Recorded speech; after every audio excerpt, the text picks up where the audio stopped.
কথা বলেন না কেন? দুনিয়া কারে থাকতে দিছে বেটা? সাদ্দাত কই? নমরুদ কই? ফেরাউন কই? কারুন কই? পৃথিবীর জালেমরা কই? সম্পদের লুভিরা কই? দুনিয়াদাররা কই? বলো মিয়া, বলো কই? কেউ টিকছে দুনিয়া? কেউ টিকছে? আমরা কিতাবে পড়ছি ভারতের দিল্লির এক বাদশা ছিল শের শাহ। শের শাহ 40 বছর একটানা যুদ্ধ করছে এই রাজত্বের জন্য, দিল্লির রাজত্বের জন্য। ওনার বয়স যখন 65, তখন উনি দিল্লির বাদশাহী পুরা পাইছে। সেদিন পাওয়ার পরে একদিন আফসুস করে বলতেছে, হায় দুনিয়া, তুই আমারে যখন ধরা দিলি তখন আমার কবরে যাওয়ার সময় হয়ে গেল। মানে আজ 40 বছর মেহনত কইরা দুনিয়া যখন বাদশাহী নিলাম, তখন আমার কি শুরু হয়ে গেল? কবরে যাওয়ার টাইম। দুর্বল হয়ে গেলাম তখন। দুনিয়া মনি, দুনিয়া বড় ধোকা দেয়। সব গুছাইয়া দুনিয়ারে সাজাইবার পরেও, সব ক্লিয়ার হবার পরেও, বাড়ি দাড়ি বিল্ডিং টিল্ডিং এর কাম সব গুছাইয়া সারলে আমার বড় ভাইয়ের বিবি, আমার বড় ভাই আলহাজ হযরত মাওলানা মাহবুবুর রহমান আশরাফি, তার বিবি আমার বড় ভাবি, মায়ের মতো যিনি আমগরে আদর করছিলেন, নতুন বিল্ডিং করছে, অনেক কষ্ট করে কোনো রকমের রুমডি ঠিকঠাক করে উঠছে। এরপরে আপনার বুধবার দিন নতুন ঘরের বাজার করছে, চাল ডাল তেল সব কিনা, চালগুলো সব ড্রামের মধ্যে পড়ছে, তরকারি ফ্রিজে কুইটা রাখছে। বৃহস্পতিবার দিন স্ট্রোক করছে, শুক্রবার দিন জুমার নামাজের সময় কবরে চলে গেছে।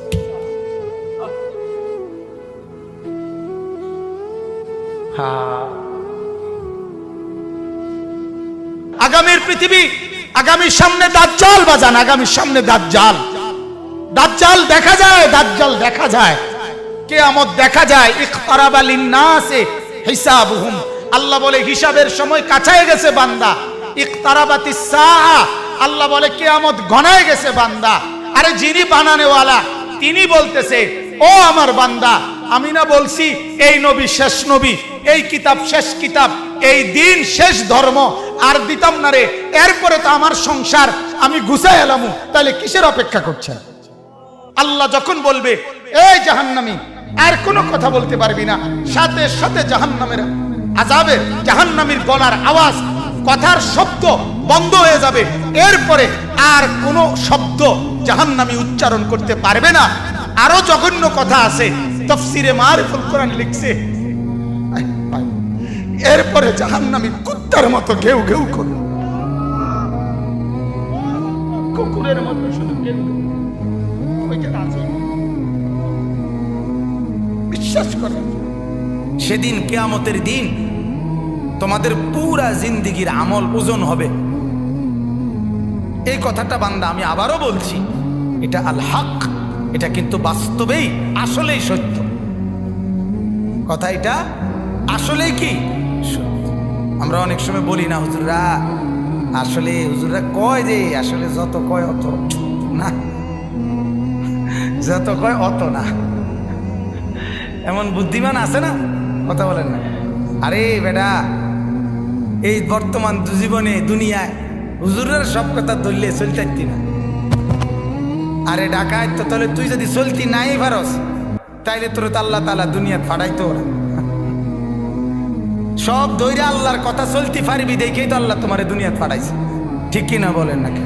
আল্লাহ তো বলছে আমি বান্দার উপরে সাধ্যের অতিরিক্ত কিছুই চাপাইয়া দেই নাই, জুলুম আমি করতেই পারি না। আল্লাহ জুলুম করতে পারে? কথা বলেন না কেন? তো ইন্নাল্লাহ লা ইয়াযলিমু মিসকালা যাররা, আল্লাহ তাআলা এক যাররা পরিমাণও জুলুম করতে পারে না। তো তুমি এটা কি কইলা? তুমি এমনি কেমনে বললে? এই কারণে আল্লাহ তাআলা যেন এটা আবারও বলছে মায়া করে, আল্লাহ মহব্বত করে বলছে, বান্দা শোন, কথাটা ফালাই দিস না, কথাটারে উড়াইয়া দিও না।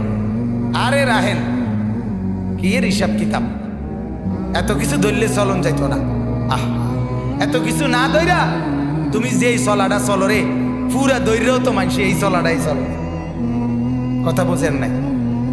আল্লাহকে পুরা বাদ দিয়া, নামাজ রোজা বাদ দিয়া যা কামাই করো শেষ পর্যন্ত ভাত যে দূর খাও, যে বেড়া আল্লাহকে রাজি করে সেজদা করে ভাত খায় ওই বেড়াও এর দূরে খায়, মানে পেট বরণ পর্যন্ত।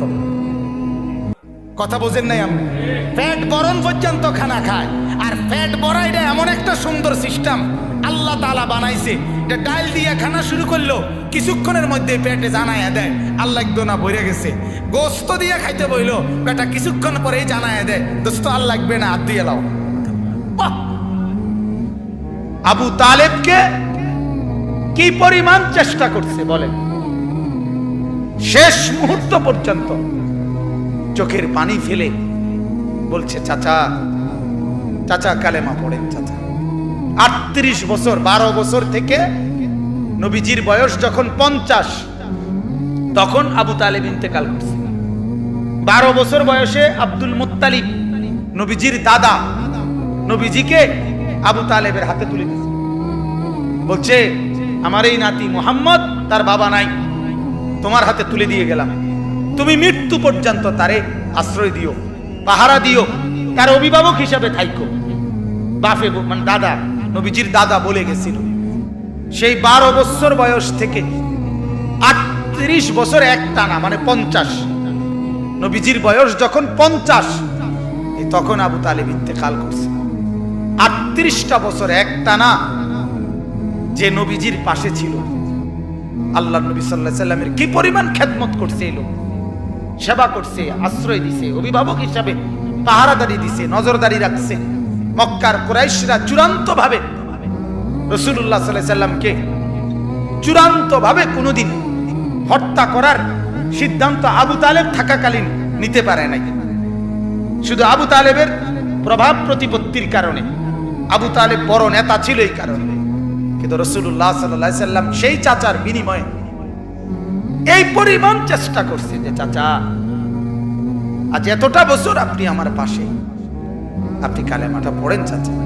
আবু তালেব বলছে না ভাতিজা, বংশের মুখে চুনকালি মাখতে পারুন না, বংশের কাছে বেইজ্জতি হব, সমাজের কাছে ঘৃণিত হয়ে যাব, আমার নেতৃত্ব থাকবে না, মৃত্যুর পরেও আমি স্মরণীয় নেতা হতে চাই, মৃত্যুর পরেও, অর্থাৎ কুরাইশের নেতাই থাকতে চাই। নাউজুবিল্লাহ। আল্লাহর নবী সাল্লাল্লাহু আলাইহি সাল্লাম তখন বলছে চাচা এক কাজ করেন, তাইলে কানে কানে বলেন, কানে কানে কালেমাটা কানে কানে শুনান, আমি কসম করছি আমি হায়াত থাকাকালীন জগতের কাউরে কোনোদিন বলবো না আপনি যে ঈমান আনছেন, শুধু হাসরের মাঠে আমার আল্লাহর সামনে সাক্ষী দেব